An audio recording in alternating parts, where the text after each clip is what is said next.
Nalin, sabi mo kanina ang ano, nasakit sa iyo? Sa braso? Ito. Tingnan nga, Naninigas. tingnan natin. Bakit? Alisin mo na yung jacket niyo. Tingnan natin kasi mahirap na yung ano.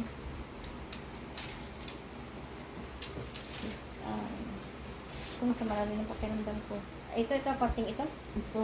Parang Parang natin. naninigas. Kapala natin ang pagka. Naninigas lang yan. Ito? Naninigas sa kitang. Ha? Naninigas Ano na ka din? gano'n. Kapala na. Ganyan na Yung naninigas. Hindi, parang pagka ng ano. Ang tapal. Tingnan mo na yan.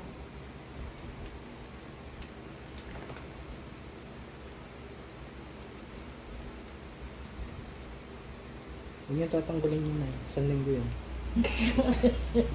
Ito ay pupuntang galin ha. Ano ba ito? Ano ito?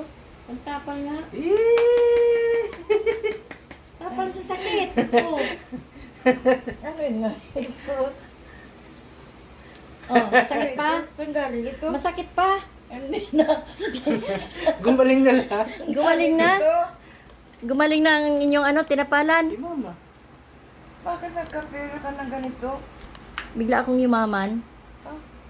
Anak ko eh. Ayun, Mamaya yan doon sa Unity Games. Sabi ko, may nagpadala sa iyong apo, hindi raw niya malaman kung sino ang nagpadala niya, sabi ni Ate Miriam. sino? Pinaabot sa akin. Sino kaya?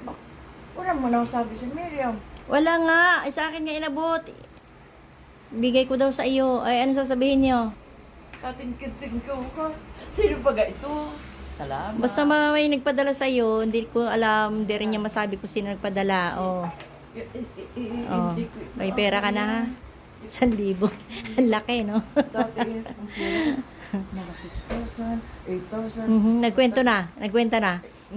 Mauubusan ng yaman, pero ang yabang ay hindi. Pag ako sa libo, yan ang tuwa ko na. Ang tanong mo na, nakatago pera ko, inaipon ko, hindi ako nagastos. Ayan. O, wala namang kayong gagastusan. O, sige na.